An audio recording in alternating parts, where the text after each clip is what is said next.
Oh, hi there. I'm RonMan, and I love to play video games, and I also collect, in case you couldn't tell. And today I want to talk about what I consider to be my best scores in game collecting.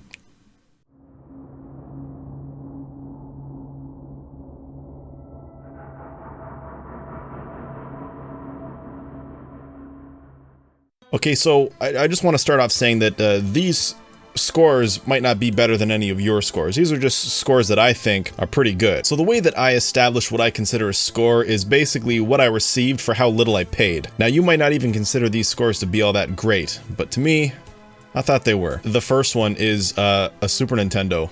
Yeah, how lousy is that? What a shitty score. A Super Nintendo? This guy's gonna make a video on what he thinks is his best scores, and he's just gonna say a Super Nintendo. Well, there's a little more to it. Quite a few years ago, I want to say like 11 years ago, I was at a flea market, and there was a guy who just had a booth of just like, it just seemed like random stuff. Kind of looked like he was just cleaning out his house, and instead of having a yard sale, he wanted to open up a flea market booth. Anyway, I happened to be looking around at some of his stuff, and I noticed that he had a Super Nintendo, so I asked, hey, how much do you want for the Super Nintendo? Now, here in Canada, Super Nintendos, and this is even back then, seemed to sell for around $70, and that was with one controller and the hookups. Now, this guy had the Super Nintendo with two controllers and the hookups, so I asked, how much do you want for the Super Nintendo? And he was like, $20. And I was like, yeah, I'll take it. So he was stoked. He's like, okay, well, you need a game. So he hands me, the Rocketeer. I should have slapped him for that. Like, don't give me that. I'm kidding. But the Rocketeer is a fucking terrible game.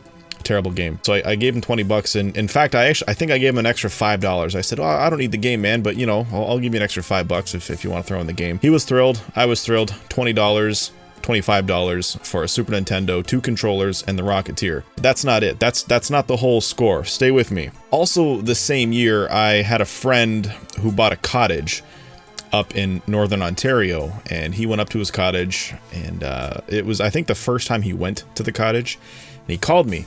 He's like, hey, there's a Super Nintendo box here. It's empty, but there's, you know, it's a box for a Super Nintendo, and there's like styrofoam in it. Should I just throw it out, or do you want it, or is it worth anything? And I said, yeah, bring it back. So he brought me back this box. So there, I was able to complete the Super Nintendo. Maybe not complete, because I don't have all the pamphlets, but I was able to have a Super Nintendo in box for $25. So not bad. That's a pretty decent score. I think it's a kind of a two-way score, a two-part score maybe, because I had to get the Super Nintendo first for $25 plus the Rocketeer, and then get the box to complete it. So I'm pretty happy with this. This is the only in-box Super Nintendo that I have. I have many Super Nintendos, but this is the only one that I have in the box. So my next score, I work at a video game store, kind of. I haven't in a while. I do it on the side, and the owner happens to be one of my really good friends, and about 6 years ago, I go into the game store to say hi to my friend, and he had this gigantic box of Nintendo Power, and all from the NES and Super NES era. And he's like, oh, look at that. And I was like, holy shit, dude, I would love to have these. He says, do you know how much they're worth? And I really didn't. I had no idea what they were worth. They all could have been worth 10 bucks. They all could have been worth 1,000. I really wasn't sure. He says, you want them? I said, yeah. And he looks and he's like, how about 30 bucks? And I was like, yeah, I'll do that. Now, again, I wasn't sure what they were worth, but I was pretty sure that 30 bucks for all those magazines was a good deal. And so I went home. I was the fucking happiest person in the planet. I went home, and there was almost 100 issues. So I looked it up, and turns out, you know, each issue is worth anywhere between $5 and $20. Also depends on condition, and a lot of these were in great condition. So yeah, I think I made up pretty good. Sorry about that, Paul. This is one of my best scores, and I know it's just Nintendo Power, but I absolutely love reading these magazines.